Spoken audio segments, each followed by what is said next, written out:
Welcome to the Dannyola show where we don't judge, we love, we appreciate, we elevate, we motivate, and we educate.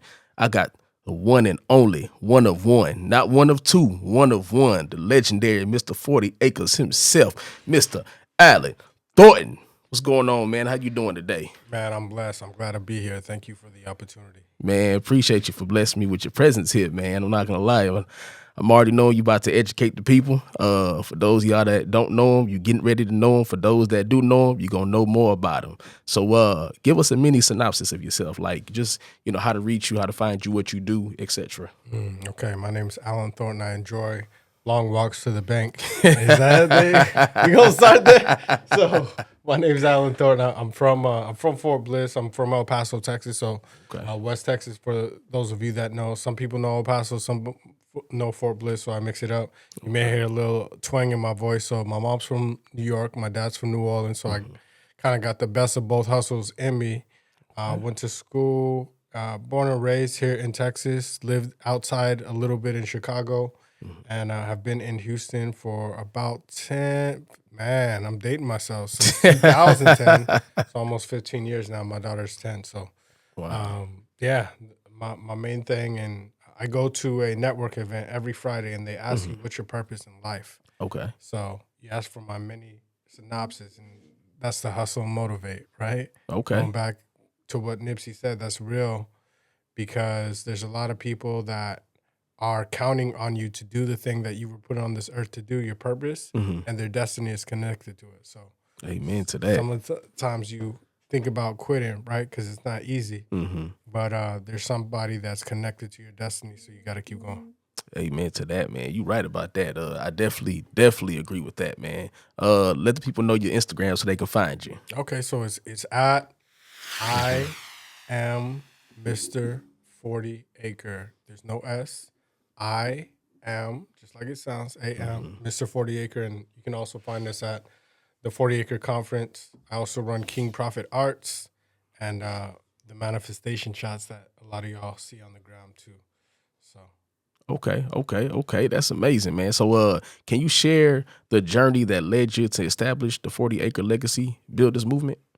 Absolutely. Well, the foundation, and you'll know this around people, the best way to hurt yourself is to help somebody else sometimes, right? Let me say that again. Best way to hurt yourself is to help somebody else. And you do it out of love in the beginning. I can tell you a quick story. When I first moved to Houston, I was very generous to homeless people. Okay. And I learned here really quickly, and it kind of made me numb to it. That guy came out, and it's a short story. This guy came out and said, "Hey, man, can I get some gas for my car?" I didn't have any cash on me, so I went inside and said, "Okay, yeah, I got you." I went outside, and it wasn't even his car. Wow. Right? And he saw that. He's like, "Oh, you got me," and he just went right on to the other side. You'll see that as well in the business world. So you asked me about the legacy builders. I'm going to tell you the story of how we went. We used to do everything just impact driven, but then we figured out, if you really want to get what you need to be, there needs to be for-profit entertainment things, because one of my mentors told me the only way you can help people is if you have money to help people, right? Because if you come with it empty-handed, you can't even help yourself. You can't even put on these events. That's fair. So that's true. You have to find a way to generate income, generate revenue, to be able to be a blessing, which sometimes you learn the hard way, because you have such a big heart to do things for people, and realize a lot of times some of those people won't even appreciate it. And it's not even for them, it's more for you. And when you really understand giver's gain, it's not about the people. Most people won't appreciate it. Most people are going to say, "Hey, whatever you're doing, is you didn't do this right, you didn't do this right." But then you'll find that one person that you were like put in their path to help. Be the same. Looking back at the past, all the lessons that I learned, every fall, every loss was a bridge that I burned. Now I'm stronger, now I'm wiser, got the fire in my soul. Every step, every breath, getting closer to my. It's all worth it. Man, amen to that. Sheesh, you speaking volumes there, because I know I'm definitely a giver myself. It was to the point where my my older brother had to talk to me and be like, hey, bro. Hey, man, stop it. Yeah. Right? Look. Right? Yeah, he had to talk to me and sit me down and like, when was the last time you even prayed for yourself? And I was like, oh, yeah. Man, it was been a while. So it really put things in perspective of like, yo, hey, make sure you take care of you too. You know what I'm saying? So you want to do things, and you see your. I run a men's group. Anybody want to come hoop on Mondays? Come through the Hoop City. Don't let the cowboy hat fool you. You can get a couple He said buckets. he a hooper, y'all. Yeah. So the thing is, you learn to really pour into others. You have to find a way to pour to yourself. And I'm 38. It's taken me more than 30 years to really realize that. And you go to some of these groups, and you want to do this big thing, and you're like, man, I was told if you build it, they'll come, and nobody comes. Yeah. But you got to keep building. Yeah. You got to keep building, because it's not for a lot of times in marketing, you learn to kind of find your target audience. And sometimes you can literally be 3 feet from gold. You have the right thing for the right people at the right time, but then one thing's off. It just may not be the right time. It just may not be the right people. It just not. So people are starting to, and we've done 7 conferences, bro. Dang.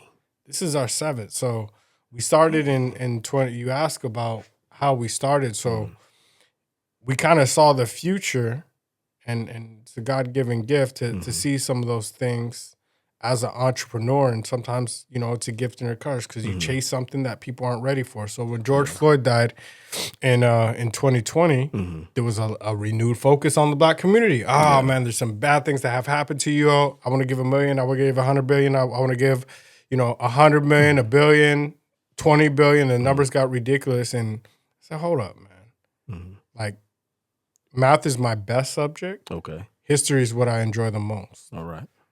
And I learned that history tends to repeat itself. So I got out some notes, right? Got out my good book, right? I got out some of my history books. I'm going to say, this has happened before. Yeah. So if you look at the end of slavery, and if you look at how they position all the Black ministers and put people in positions of power to say, hey, look, we're going to give these 40 acres and a mule to every enslaved African. Some bad things have happened. We recognize, right? Let's raise our hand. They didn't know how to manage it. They didn't know who to give it to. Yeah. And ultimately, once a new administration came in, Andrew, right? Yeah. You got us out. Then they just said, well, we're going to forget about all that. And they put the ministers in position and power because they were getting out in these freedmen's village, right? You've seen some of the stories. And then they said, where'd that program? Oh, it went with Minister, what's his name was over that? It's gone. Where's he at? But they put him in that position and fired him. You see a lot of that coming with the DEI things that are happening right now. Okay. And we saw that in 2020. So we said, look, we're gonna create a conference that's gonna catch people's ear, the 40-acre conference. Okay. Man, what's that? And then what we're going to do is we're going to award people. And I didn't know how we were going to do it. First few, we didn't even have awards. We had some nice certificates, right? But we said, look, we're going to come up with the most iconic awards to give to government officials, to give to corporations, to give to Black entrepreneurs. Because if we just give it to Black entrepreneurs first, we're going to get macheted. You know what I mean? Yeah. But, right? You recognize Black people, but if you give it to government officials, you give it to corporations, it now becomes acceptable, right? Even if you're not, right? Because I'm in software doing something, my full-time job. You put something honoring Black entrepreneurs on LinkedIn, you get lynched, right? On LinkedIn. Yeah, yeah. Doing it for corporations is just a whole nother thing. Yeah. Right? And what we realized is that started to get more popular, and we started doing a lot of things, casting a wide net. Hey, we do this, we'll do a hip-hop trial. And then we started narrowing down the things that really resonated with corporations, government officials, because I knew the ultimate goal was to honor the African-American entrepreneurs. Yeah. So we did that. And lo and behold, 4 years later, a couple years later, because we started in 2022, we do MLK and Juneteenth. We do 2 a year. This has been our 7th on MLK. Juneteenth is going to be our 8th conference. Man, amen to that. And we own the Juneteenth Hall of Fame globally. We started it with Sheila Jackson Lee. She helped us do it. Met her in Tulsa, Oklahoma in 2021. Told her, I got this big thing going. I don't know how to do it. Can you help me? And she ended up helping me. And one of the things that we do on our awards, is they're iconic. Not only do we put 400 African Americans, both past and present, we also have a signer of each award, meaning, because I study art as well. I didn't know a lot about it, but I started going to Art Basel in Miami in December to learn about it. But it's how big the art is makes it more valuable. It's how rare the art is, and sometimes who the reputation of the artist or whoever's signing it. Wow. So Sheila Jackson Lee signed our awards, and we said we're gonna have a signer every time to do a good thing. But also, once some of those signers pass away, the art gets more valuable. Okay. And she passed away. Wow. Unfortunately. And she was the first one, and she's actually the one that helped us start the Juneteenth Hall of Fame. So we're going to do that, and the big goal, we give out 500 laptops to underserved kids. Okay. And all the speakers, we record their things and send them out to all the kids. So it's a good thing. People do well. Why they do good, we have a gala. We have a lot of fun. Have a private chef. We have dancing, we have food, we have fun. It's turned into like the Oscars and the Grammys of Black entrepreneurship, which is cool, man. And I'm excited to be part of it.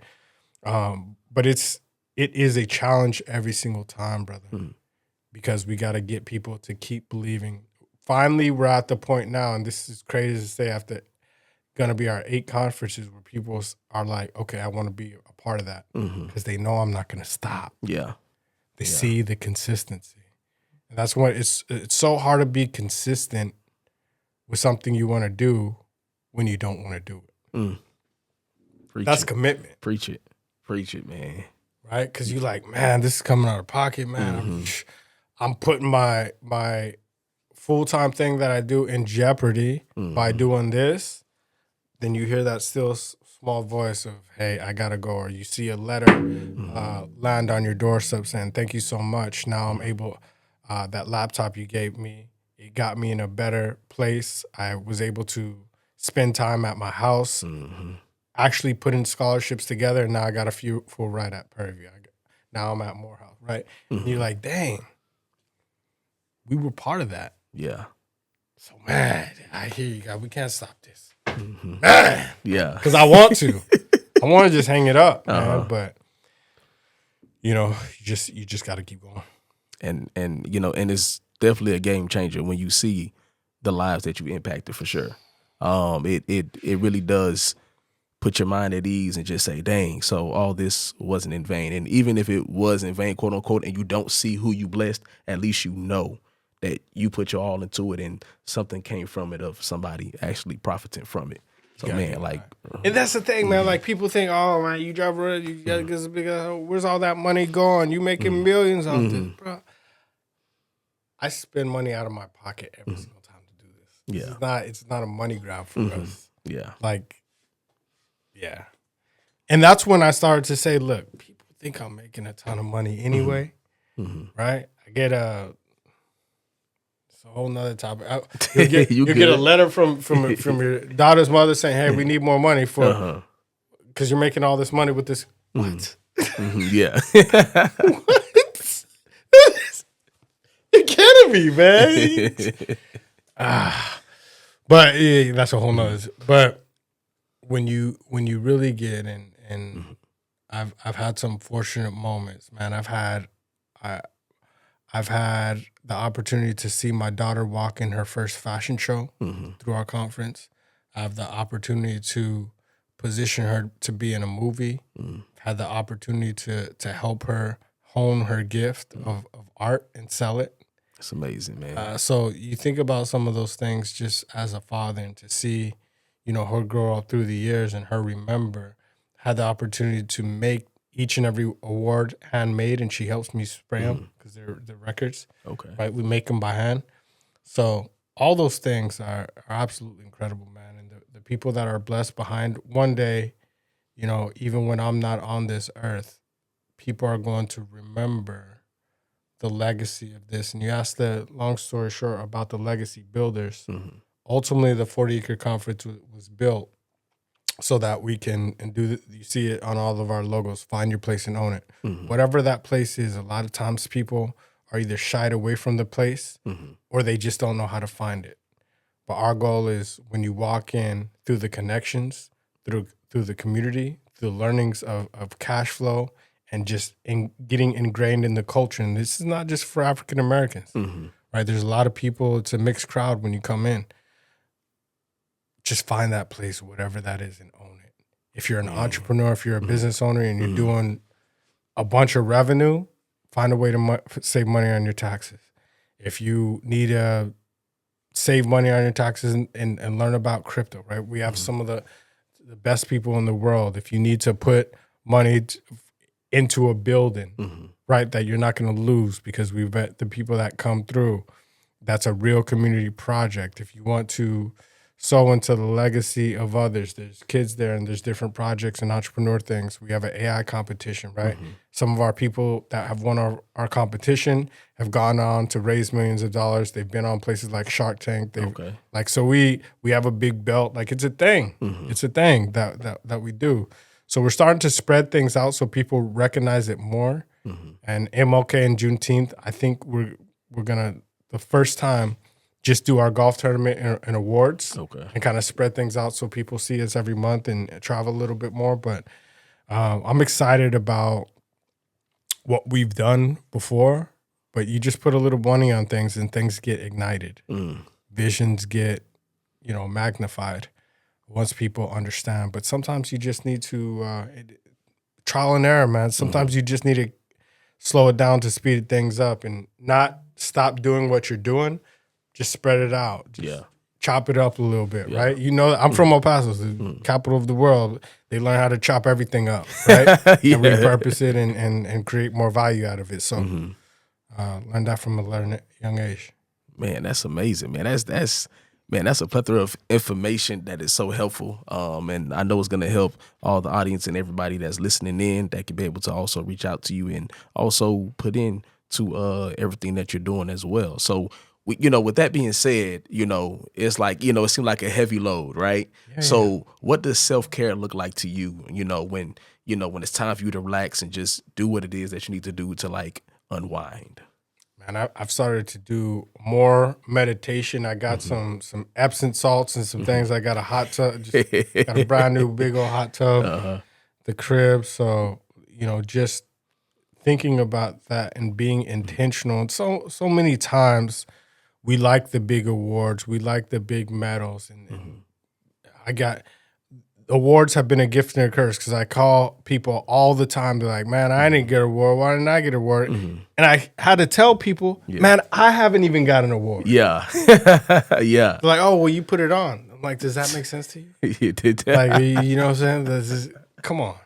Yeah. So I started giving myself an award every single time. Talk about self-care, because the same thing that I wanted to see the work and like, you give, I did. Nah, that's amazing, man. Right? You go out. I started taking a trip after each one because after it's a grind, and then to just jump right into another grind. No. I'm gonna take a little downtime. One of the best trips I got, it was unexpected after our first conference. Because people were like, you should cancel. It was during the pandemic. The parade got canceled. So, one of the few times. And we were just, the journey's too long. The mountain's too high and the mission is impossible. We're like, nah, help will come. And we actually did it in a hybrid virtually. And I got a call from the Congo. I said, hey, we'd love for you to come out. Wow. I hung up the phone. Wow. Come on, man. I'm in Houston. I hear all kinds of. Yeah. Is it in the chain letter? Come on, man. They call me back now. We really want you to come. Wow. See all these people. I'm like, man, I'm not. Me? Yeah. And I went, man. It was absolutely incredible. Man, that is such a great experience. All expense paid. Wow. And in Africa, you're African, right? And ain't no roads. So like if you have a police escort is cool here. A police escort in Africa, like You the man. Oh. You the man. They're like, they trying to look in. I'm Yeah. like, ain't nothing to see here. Yeah. Like, You the man. That's it's what it just is. me. So it was a really good experience, man. It changed my life. That's where you look at those. That's where I learned how to put. Because I'm an artist by trade, right? Like I learned how to put white gold in a drink and make it edible. Yeah, that your manifestation shot, right? Manifestation shot. I had one of those, y'all. It's the real deal. It's the real deal. Don't sleep on it. It's the real deal. Man. So yeah, you were at the table when we did that. Those were about to blow up. We launched them in Fashion Week a couple years ago. Okay. They got real hot when I opened up for Eric Thomas, and now we're about to start selling them in bundles to bigger groups. So I'm excited about those, man. And we got a few projects coming out I'm excited about. We have this book I actually launched in Dubai. Okay. AI is the new underground railroad, because one of the things is once we learn about something, a lot of times we are learning about it as a consumer. We're not learning about it as a producer. Yeah, that's true. That's facts. Right? Even the thing you talk about how things happen with mass incarceration. A lot of our people were in jail for cannabis. And when it got legalized, Yeah. most of the land that was bought wasn't for us. Even though it's the same thing that kind of, set a lot of us back. So AI is one of those things that through whatever or for whatever reason, we're scared of it. Yeah. It's like the water. But it's that same thing that can bring us paradise if we just understand it. If we just educate ourselves on how to use it. Man. Nah, that's amazing. That's definitely awesome, man. We're gonna have one more question before we end it, man. So what advice would you offer to aspiring entrepreneurs and community leaders aiming to make a difference? Whatever you want to be, wherever you want to go, find an environment that can make that thrive. So there's a small shark, and I forget what it's called, but I had an opportunity to go to a mentor's house, and he's a billionaire, and he's other billionaires, right? Big old fish tank in the house. But I remember hearing this story when we're in this house, and it's a big fish tank. I'm like, man, isn't that like a great white shark or something? But it was small. And I didn't know why. I was like, they said, well, this shark is a product of its environment. It can grow up to 13 feet. Yeah. Right? Over a ton. But in this tank, it was only a couple feet long because of the environment. Wow. If you put it in a different environment, it'll totally grow. And I'm like, man, I'm like, that's a lesson right there. I'm going to take that, write that down and use it somewhere. I remember when I was 16 years old, I used to promote on the strip in El Paso, right over the border in Juarez. And me and my best friend, we promoted at 3 different high schools. Man, if there was social media back there, we would have been billionaires in high school. But I remember, and I totally changed my environment after this. There was a guy, there were twins, Lalo and Eduardo, or Eddie, and either way, we work for a person that worked for the cartel. Right? So we would party, do our thing, have a good time. And every single time, somebody would ask us, hey, man, why don't you just drive this truck over? Why don't you do this? Something extra just to, and all of us, man, don't do that. Yeah. But one of our boys did, and he got real cocky, and he started making a lot of money, flashing a lot, and he made like $10,000, $15,000. Now in high school, when things are $10 drink and drown, bro, you're a millionaire. Yeah. Because there's nothing, you live at home with your parents, everything's good. Yeah. But then one day he lost, I remember, I'll never forget this moment. This next week, he lost a load. And he ran back. And when he ran back, we told him, man, you got to disappear. Yeah. Or you got to go talk to him, like Yeah. work something out. Yeah. He's like, nah, man, he's key in the club, right? Can't tell you anything. 16, 17, 18 years old. He didn't disappear. One day we walk out of the club and there's a big fight. There's always fights, but this one was different. 2 cops got him. He got hit. Usually that happens, you back away. Yeah. You go around and it breaks up. Your boys Yeah. break up. Okay. Or they handle that. We try to jump in. We get pushed back, and my boys in Spanish like, look, it ain't about that. Fuck you beat. Start hitting him with mag lights. Yeah. He beat him to death in front of us, bro. Wow. 17 years old. Wow. After that, I got rid of the watches. I got rid of the chains. Anything. I started wearing polo. I'm serious. Because that, bro, I'm not all about that life. Yeah. You ain't going to find me getting my head beat to death, man. To death. Man, that's crazy work. So, and when I changed my environment, I started to see different things change. I started to see my trajectory of where I was thinking. There's a reason why when you're younger, you're like, man, I remember being 16, like I cannot seem to not get in trouble. Yeah. But it's your environment. You're in trouble because you're around trouble. Yeah. You become wealthy because you're around wealthy. You become emotionally and financially and all that intelligent because you're around that crowd. Yeah. So whatever that is, if you love cryptos, go around and you can go to our page, find if you love real estate, if you love short term, whatever that, if you love AI, come up, meet Marcus Bowers. I've given a $100 million award. If you want to, whatever it is, find an environment where you can thrive and just do that. Lock yourself in a room if you have to. Man. Find that place and own it. Man, that is amazing, man. Man, I just I'm at a loss of words because of all the information. So, I definitely got to bring you back on the show for sure because I know there's more information you want to give, and I know the people want to hear it as well. Man, but hey, y'all, that concludes the episode of the Dannyola Show. We got the one and only, again, one of one, not one of two, one of one, Mr. 40 Acres himself, Alan Thornton. All right, and that concludes the Dannyola Show, y'all, and we are out.